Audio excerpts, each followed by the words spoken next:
This brotherhood in Islam, wallah, is the greatest brotherhood anyone can ever think about, anyone can ever read about.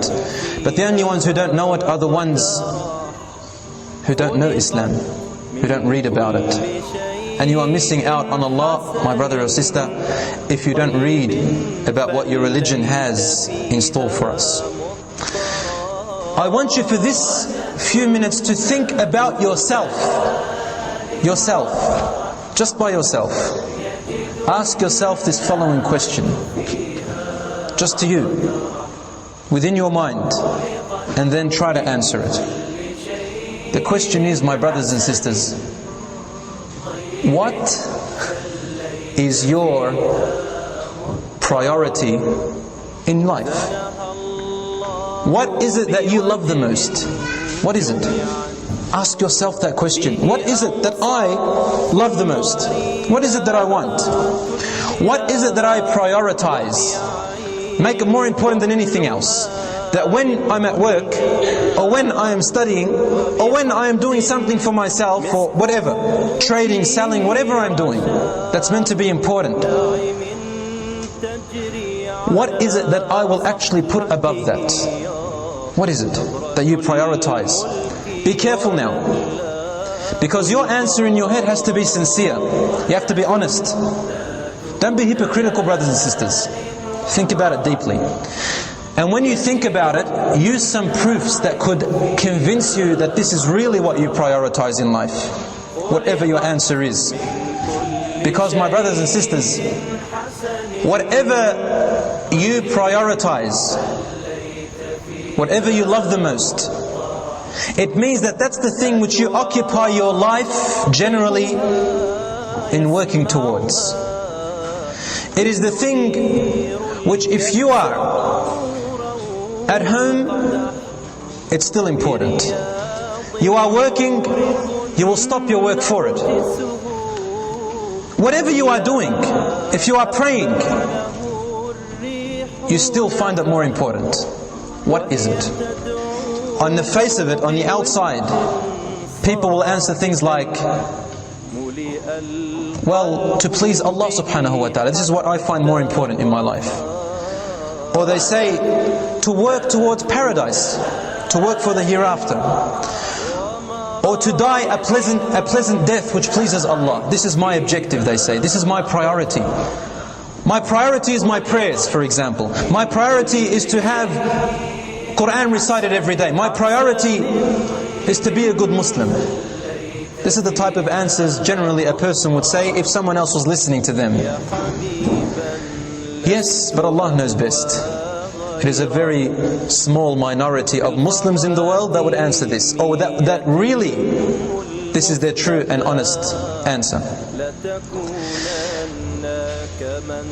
If you were to really analyze and study and investigate what each one of us really prioritizes, it's not really the hereafter. Be honest to yourself. It's not really pleasing Allah subhanahu wa ta'ala. It's not really loving to please Allah, really. Because our mouths say that which is different to what our actions prove.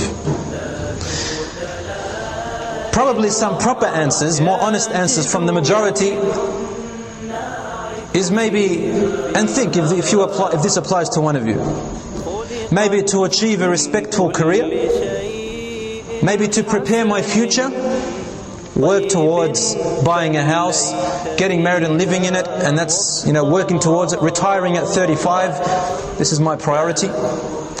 Maybe some people find education as being the most priority. We're talking about the best thing which you really want, the greatest priority before anything else.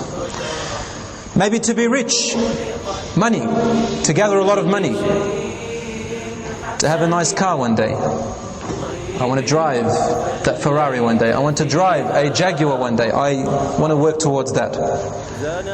Some of them will probably to have a great name in the community, to have a great name. And I've heard this many times before. Some people prioritize to be respected. They want people to fear them, to respect them.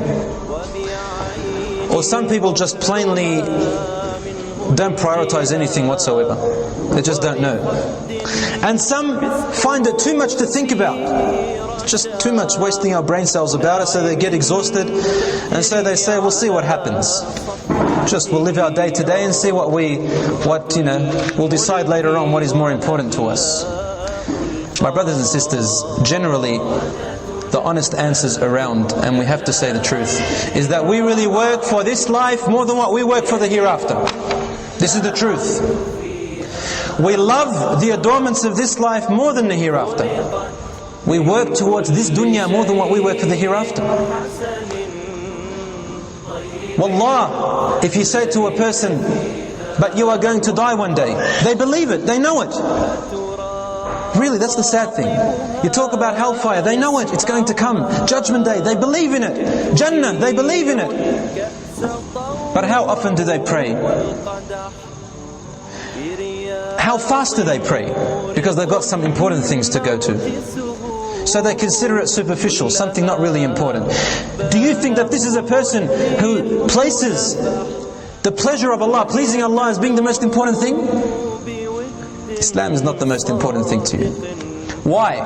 Why is it that we find most Muslims, when it comes to trade or business, if somebody rips you off for $10 or $15, $100, we're ready to sue, we're ready to go to the courts, we are ready to write letters and spend time to do all of that because we can't accept that someone has ripped us off.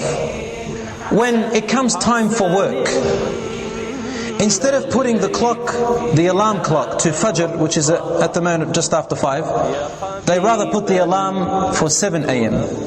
and they pray their prayer at that time, their Fajr prayer. The sun has already risen and Allah will not accept the prayer at that time. What do they really prioritize?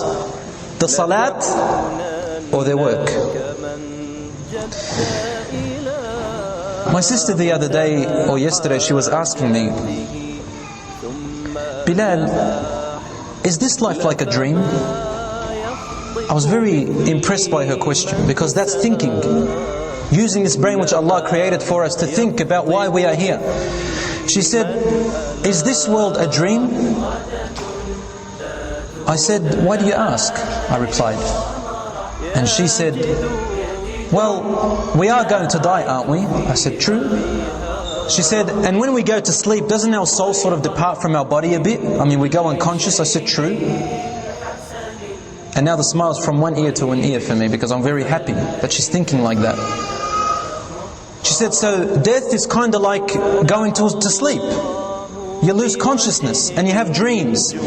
And then when you wake up, you're back to reality. So is this life a dream, and that we're going to die and wake up in the hereafter and that will be reality? I said, absolutely. This is exactly how it is. I go, but the difference is only one. When you go to sleep and dream, whatever you do in that dream, you're not responsible for it. But this dream in this life, you're going to be asked about every single moment. You're responsible. You see, we have forgotten why we are here. We have forgotten that we have been created by Allah from nothing. And we have forgotten that Allah can just take us away in a single minute. Out of our control. Where did we come from? Where are we going? There is a reason and a purpose for our living, and that is to be trialed and tested. Who is going to heaven? Who is going to hell? Allah is just. Allah, God, is just. And He will give each one what they deserve. Those who want this life, Allah will give them everything out of it. But in the hereafter they will have nothing left. And whoever wants the hereafter and works towards it, then Allah will give him the best of this life and the hereafter. And Allah will be thankful to him. My brothers and sisters, choose your priorities from now and see what is the most important thing for you. Prepare for your death.